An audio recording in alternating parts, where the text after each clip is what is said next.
Fala galera, então, luz, câmera, ação! A gente está aqui de volta nesse segundo canal meu, batendo um papo aqui sobre cinema de novo. E dessa vez eu quero fazer a crítica aqui do Sweet Home, Doce Lar, né?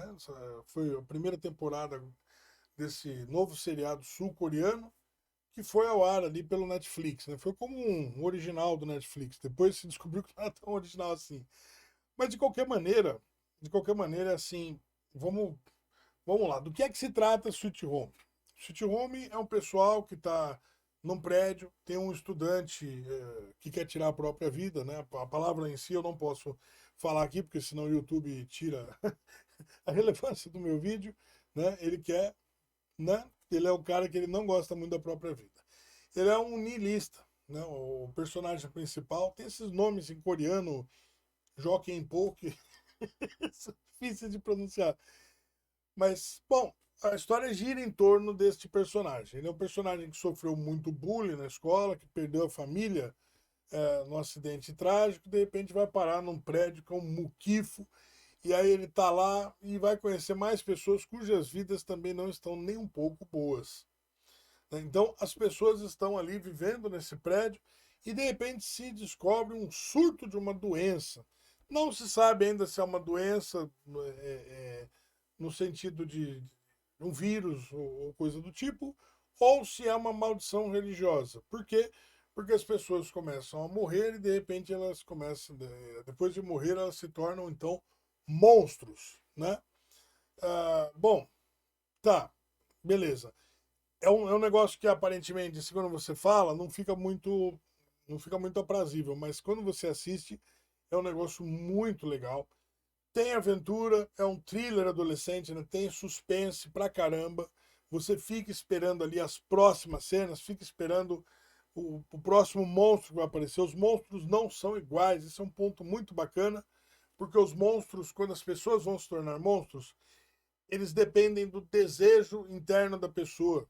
Né? Assim, a pessoa ela tem um desejo de fazer alguma coisa muito fútil, sei lá, ela acaba virando um monstro naquele sentido. É muito interessante a forma como o autor coloca isso daí. Na verdade, é assim, a configuração de todas as pessoas do prédio ali, da grande maioria das pessoas, é uma, assim, é uma configuração de pessoas que não têm traumas bem superados. Então, essas pessoas têm um comportamento niilista, têm um comportamento de quem não está muito afim de viver, né? E o autor é muito bacana nisso, trágico, assim, dramático, que ele vai espremendo os personagens, extraindo o fundo da alma deles ali. E isso é uma coisa muito legal, né? Então a pessoa de repente se vê contagiada, começa a sangrar uma determinada parte do corpo, isso e aquilo. É claro que eu não vou dar spoiler, né? Mas essa pessoa ela descobre que ela tem a missão de resistir a isso, que ela pode sim resistir ao processo de se tornar um monstro. E depois disso, as pessoas que conseguem resistir, acontece alguma coisa com elas que eu não posso falar o que é, porque senão vou estragar a sua experiência do outro lado. E aí vem a coisa, né? Aliás, eu escrevi a crítica e deixei ela todinha no site ali, com todas as informações que vocês possam querer. Tem uma parte ruim que é a parte que é a parte dos figurinos, do CGI, etc. Porque é um seriado de baixo custo. Foram colocados ali 27 milhões para fazer a primeira temporada, que tem 10 capítulos, 10 episódios. Cada episódio dura em média ali cerca de 50 minutos, de 44 a 59 minutos. Ali seus 50 minutos em média. E você fica esperando o próximo monstro. Por exemplo, os monstros têm aquela aparência assim, para quem viveu nos anos 90, vai ter muito bem essa referência. Aqueles monstros assim de Changeman, de Jaspion, no Gyodai, né? Gyodai. Nha, nha, nha, nha, nha. Aqueles monstros lá. Só que aquilo ali evoluído, né? De Changeman, Flashman, Jaspion, Jiraiya, aquela coisa ali. Não é aquela coisa que você olha hoje, assim. Eu, quando era criança, ficava louco com aquelas coisas. Mas hoje, quando eu olho para eles, eu admiro como que uma coisa feita em maquete, como uma coisa feita em fantasia de papelão, que às vezes você encontra um jovem nesses encontros de cultura japonesa, por exemplo, cultura ocidental, você encontra um jovem que fez em casa uma roupa muito melhor do que aquela, até que está aparecendo na própria película, né? No próprio filme, no próprio capítulo do seriado, etc. Enfim, de qualquer maneira, vale a pena sim, vale a pena sim. O CGI não é de todo, não agrada todo, mas olha, ignora isso porque você vai ter um grande seriado. Por quê? Esse é o ponto que eu quero tocar. Porque há muito tempo eu não via alguma coisa falando de espiritualidade nesse tipo de. Olha, nesse tipo de seriado. Primeira coisa, primeiro ponto é pela criatividade, porque quem está acostumado com os apocalipses zumbis que surgiram com o Richard Matheson lá em 1954, depois passa pela mão do Jorge Romero, e depois o Jorge Romero, né, com aquele monte de apocalipse zumbis que ele fez para o cinema, na década de 80, ali, 90, etc. Ele se dedicou a isso. Depois disso vem o Robert Kirkman, lança o The Walking Dead e estraçalha tudo novamente, né? Enfim, faz uma febre mundial zumbi. E o povo já estava meio cansado, né? Nós estamos em 2021, né? E, pô, cara, desde 1954 a gente tá vendo um apocalipse zumbi na tela do cinema. Vamos fazer um apocalipse um pouco diferente. E essa é a ideia que o sul-coreano Kim Karn-bi, eu não sei pronunciar, tá? Kim Karn-bi, Kim Karn-bi, ele lançou uma webtoon. O que é uma webtoon? É um mangá que você lê de graça na internet lá. Tem uma plataforma lá para você ler mangás, então é webtoon. Ele lançou lá. Ele lançou ali entre 12 de outubro de 2017 até 2 de julho de 2020. Ele foi lançando. O Kim Karn-bi escreve muito e o cara é um gênio. Desculpa, o cara é um gênio. O Kim Carby é um gênio, vale a pena conferir a obra dele, tá? É, e aí você vai vendo que pô, o pessoal sul-coreano tá acertando no cinema, tá? Veio primeiro do mangá, né? Veio primeiro da literatura, como eu sempre digo aqui, tudo tá primeiro na literatura, depois vai pro cinema, do cinema explode, e aí você começa a ver algumas discussões, a coisa entra pro debate público mesmo. E é muito bom ver isso. Quem assistiu, por exemplo, The Walking Dead, viu uma série de questões políticas sendo colocadas ali e exploradas com profundidade, né? E várias vezes, inclusive, teve pena de morte, teve se o amorto, né? Se você, se a pessoa, se a mãe deve, ou se a mãe, como que funciona o negócio da vida do bebê no ventre da mãe, né? Eu também não posso pronunciar a palavra, o YouTube pune quem pronuncia a palavra, vocês já entenderam, né? Se você resolve tirar a vida do bebê no ventre ou não, né? Enfim, a crítica está escrita aqui no meu blog, aqui, né? roveran.wordpress.com, tem esse título aqui, confere lá. Mas, pessoal, é muito bom o lado existencialista desse seriado. O Kim Carnby acertou em cheio. Né? Por quê? Porque as pessoas, para resistirem, né? Quer dizer, o sujeito já é niilista. O sujeito já é niilista, a vida dele já não está legal, ele já está à beira de um colapso, e de repente, então, surge uma doença, uma coisa do tipo que vai tirar a vida dele. Né? E aí, quem de fato quer viver? Quem de fato vai fazer um esforço monumental para viver e por quais motivos? Né? Então, é, as pessoas começam a descobrir motivos para viver. Isso é muito legal. Eu tô me segurando aqui porque eu não quero dar spoiler. Eu gostei demais, demais, demais. Eu gostei demais do Sweet Home, por quê? Por causa da proposta do autor. Essa proposta vem do mangá para o seriado, tá? Vem do mangá para o seriado. É uma proposta excelente que é de você fazer o caminho inverso. Aquele fulano que tá com a vida legal, tá, não sei o que, de repente ele resolve, não, eu sou niilista, sou ateu, Deus não existe, a vida é uma porcaria. Eu tô aqui ou para me divertir ou para me ferrar muito, ou então eu vou me ferrar muito, por isso eu vou me divertir muito, e não importa, e eu vou fazer assim, eu vou seguir desse jeito, e quando o cara vê, ele tá sem motivo nenhum para viver, ele acaba caindo naquele afunilamento espiritual onde ele só resta para ele assim, só resta para ele tirar a própria vida, né? O niilismo geralmente conduz ao suicídio. Então, o Sweet Home faz o caminho contrário. Ele pega o niilista e espreme ele até ele descobrir o motivo da vida. As razões para se viver. Né? Por que você está vivo, etc. E isso é muito forte. Isso é muito forte, porque as pessoas, quando começam a descobrir que precisam umas das outras, elas começam a se aproximar, elas começam a redescobrir o amor ao próximo, o valor da família, né? Entre muitas outras coisas, o autor consegue construir isso logo na primeira temporada. Então é o caminho inverso. Ao invés de você estar numa vida boa e pro niilismo, que é muito comum, principalmente entre a cultura da esquerda política, você vai ver o caminho inverso. Você vai ver o pessoal tirando alguém do niilismo e colocando ele numa estrutura espiritual robusta. Uma estrutura espiritual praticamente judaico-cristã. Por falar em estrutura espiritual judaico-cristã, tem um personagem que é muito bom ali, que ele, eu não vou falar muito sobre ele, é claro, mas ele é cristão, confesso, fala de Deus o tempo todo e por aí vai, né? E, enfim, o autor não poupa seus personagens. Quando tem que matar, ele mata mesmo os personagens dele. E essas, entre outras coisas. Então, esta proposta é inovadora. Também a proposta de você fazer um apocalipse com monstros, e esses monstros terem um caráter espiritual mais do que biológico, você vai ter também uma nova proposta de apocalipse, que é uma superação do apocalipse zumbi. Não de graça essa série fez tanto sucesso lá nos Estados Unidos, logo que chegou, explodiu. No primeiro mês, assim, ficou no top 10, as 4 primeiras semanas de lançamento ficaram no top 10 ali, quer dizer, pô, fizeram um barulho danado, né? Mais de 22 milhões de assinantes ali do Netflix assistiram o Sweet Home logo no começo, tá? E, é claro, eu tô fazendo essa crítica tarde, por quê? Porque eu não tenho tempo de ficar assistindo seriado, fazendo crítica, apesar de ser um negócio que eu gosto demais! E aí, pessoal, é o seguinte, o negócio, né? Vamos extraindo aquela mensagem de fundo, a gente tá falando disso. O mais interessante vai ser para o público católico, eu acredito. Né? O público católico que estuda a própria religião. Eu não sou católico, mas eu estudei e sei o que eu estou falando.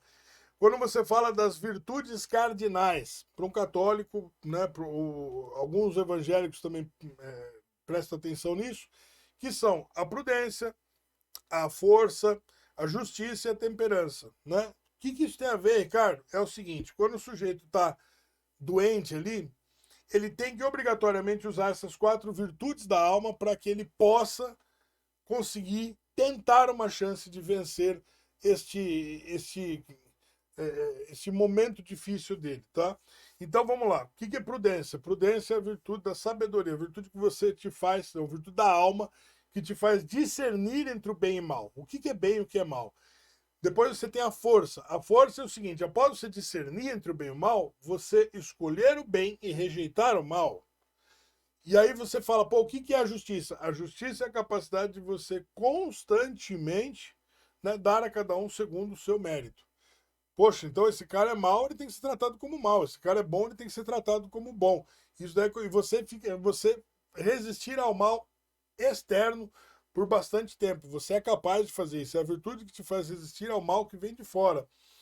E por último, a temperança, que é você resistir ao mal que vem de dentro. É você refrear, você adquirir controle sobre os seus próprios desejos. Né? Então, eu quero isto, mas pá, pisa no freio, Zé. Vai com calma aí, senão você vai acabar se perdendo nos vícios. Né? E lembrando que vício é aquilo que faz mal para você ou para outra pessoa. É um ato constante, ininterrupto e que faz mal para você ou para outras pessoas. Tudo que entra nessa configuração, que vem do latim vitium, né?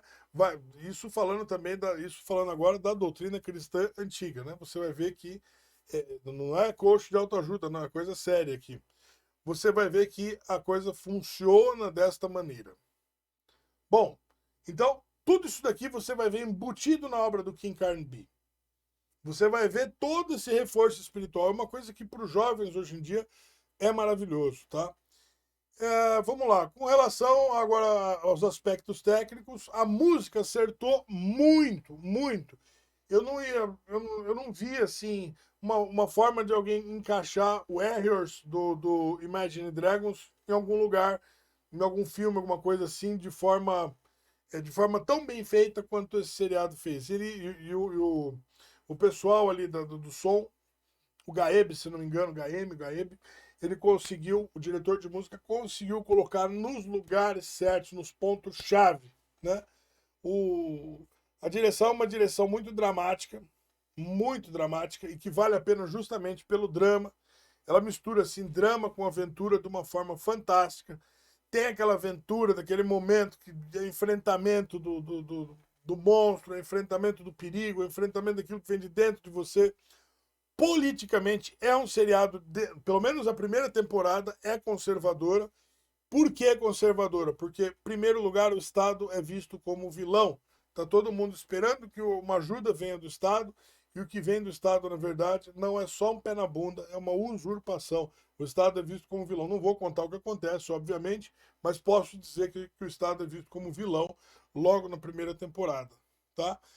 Em seguida, porque também os conservadores, né, no espectro político da direita, você tem os conservadores e os liberais. Né? Os conservadores querem a economia capitalista, mas ela é precedida pelos valores socioculturais, né? Os três pilares civilizacionais, que são filosofia grega, direito romano, ou seja, o processo civilizatório romano, e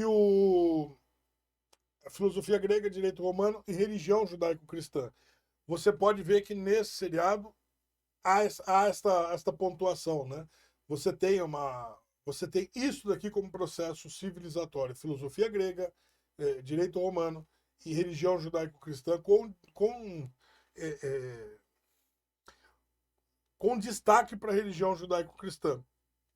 Em seguida, você vai ter que os liberais teriam, não, primeiro a economia, depois a sociedade, a gente se vira, né?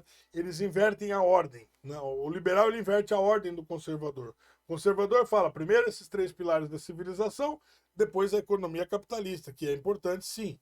O liberal, ele diz assim, não, primeiro a economia capitalista, o resto deixa aí, tanto faz, nem ligo. Né? Se vai liberar droga, se vai liberar armamento, se não vai, isso daqui eu tô um pouco me lixando. O que importa é que a economia seja capitalista, o mercado seja livre e tal, não sei o quê. E você vai ver a esquerda, que é outro pensamento, que primeiro vem o Estado e que as bases civilizacionais para eles estão erradas, né? Tanto faz o direito, o pensamento revolucionário todo é aquele que vai negar as bases civilizacionais para começar. Então, no espectro político,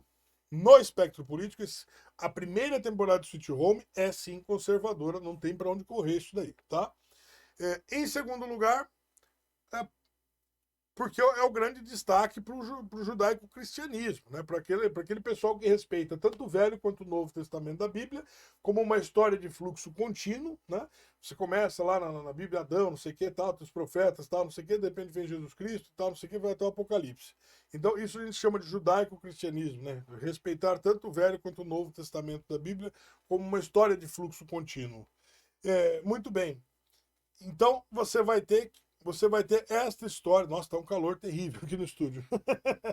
Pessoal, então, assim, politicamente fica assim, é conservador e, no final das contas, eu acredito que também a fotografia contribuiu muito entre os aspectos técnicos, né? Veja bem, o desafio da direção nesse seriado é pegar uma coisa que é um thriller adolescente, que é um suspense de adolescente, e misturar ele com uma aventura adolescente. Uma aventura para, assim, é uma coisa que inicialmente é para adolescente. Só que aquela mensagem existencialista e profunda que o autor colocou estende a aventura, estende Sweet Home a praticamente todas as idades. Ele tira ele só do foco adolescente e coloca ele para todas as idades. Isto é uma coisa genial. Isto é uma coisa genial que precisa ser dito, né? Outro ponto muito alto de Sweet Home: os personagens não são clichês e os atores são muito bons. Tem uma menina que é uma bailarina, principalmente as personagens femininas, todas elas são muito fortes e realistas. Tem uma menina, por exemplo, que é uma bailarina, que ela consegue roubar a cena, porque ela é de uma maturidade de mulher, que você olha para ela e você diz, ela é uma mulher, ela não é uma menina. No sentido psicológico dela. Ela fala aquelas verdades sem surpresa e vai desfazendo muitos pseudodramas, né? As pessoas estão dramatizadas com coisas que todos já sabiam o que ia acontecer. Ela é aquela pessoa que chega e joga um balde de água fria em cima e sem misericórdia. E acredito que é bom. É assim que as coisas devem ser quando você está na fase adulta da sua vida. Você não pode mais ficar chorando porque descobriu que Papai Noel não existe, bicho. Desculpa, meu. Então é aquela coisa. Ela vê as coisas como as coisas são e fala como as coisas são. É uma personagem de uma personalidade muito forte.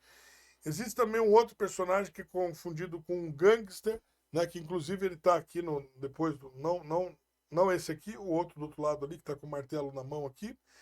Esse personagem é fantástico porque ele é um cara que ele absolutamente não teme o mal. Ele trata, ele é assim praticamente a virtude da justiça encarnada. As pessoas não gostam, acham ele muito duro, mas ele é o cara que chega lá e quando precisa falar, fulano, você é canalha, vai levar porrada, o bicho é firme. O bicho é de encrenca, é brabo. Mas quando precisa também pegar leve, fala assim, não, fulano, você é um homem justo, tal, não sei o que, ele estende a mão. Então, isso é muito importante, né? Você encontrar esses nuances espirituais assim ali dentro, né? Pessoal, honestamente, não se sabe ainda se vai ter a segunda temporada de Sweet Home. Por que não se sabe? Porque Sweet Home, como todo drama sul-coreano, ainda não foi confirmado. Os dramas sul-coreanos têm a péssima tradição de não terem sequência. Você vê a primeira parte, fica louco para ver a continuação e o pessoal fala: não, só a primeira parte tá bom. E vai embora, né?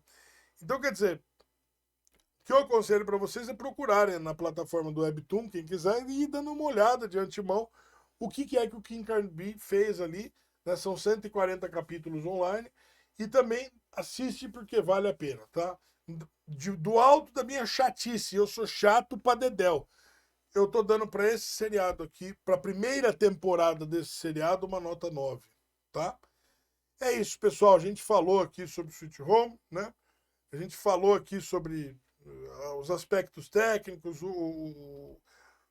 a sinopse da história, o que ela é, do que se trata, e fez a crítica também. Quer dizer, será que a produção, a direção entregaram como produto final nesse arco do primeiro na primeira temporada do seriado? Será que eles entregaram aquilo que foi prometido no mangá? Sim, entregaram.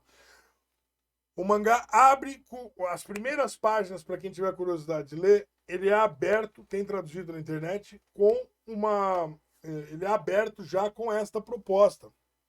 Ele já diz assim: um mundo onde a verdade não é necessária. Quer dizer, um mundo onde a justiça não existe, um mundo onde não sei o que, não sei o que lá. O que ele está dizendo? Ele está dizendo para você: aqui é o cenário do niilismo. Né? E aí ele já coloca aquele cenário para os personagens seguirem. Enfim, é isso, pessoal. Para mim é uma nota 9. Eu vou ficando por aqui, em seguida a gente vai demorar um pouquinho, mas eu volto sempre. Pessoal, se inscreve, ativa o sininho. Demora um pouco, porque eu produzo lá no meu canal, Ricardo Roveran, um conteúdo jornalístico todos os dias. Né? Quem me conhece sabe, lá tem um conteúdo jornalístico. E este conteúdo jornalístico é o meu trabalho, é o meu ganha-pão. Né? Aqui é mais uma diversão minha. Então, é isso, pessoal. Se inscreve aí, ativa o sininho, vamos aguardar que logo, logo tem mais. Quem quiser algum comentário, alguma crítica sobre algum seriado, ou filme, ou desenho, não sei, me peça. Eu faço isso com todo o prazer do mundo. Bota aqui embaixo nos comentários aqui, eu venho fazer para vocês. Tá bom? Então é isso, pessoal. Um beijão para todo mundo. Aqui se agradece em primeiro lugar a Deus, é um canal cristão, né? Deus em primeiro lugar. Muito obrigado, Deus, por tudo. Agradecer a vocês que estão aí do outro lado, sempre acompanhando tudo junto com a gente, graças a Deus. Quem quiser ver mais, tem muita coisa escrita aqui no meu endereço no blog aqui, ó, roveran.wordpress.com, tá? Um beijão para todo mundo. Fiquem todos com Deus e até a próxima.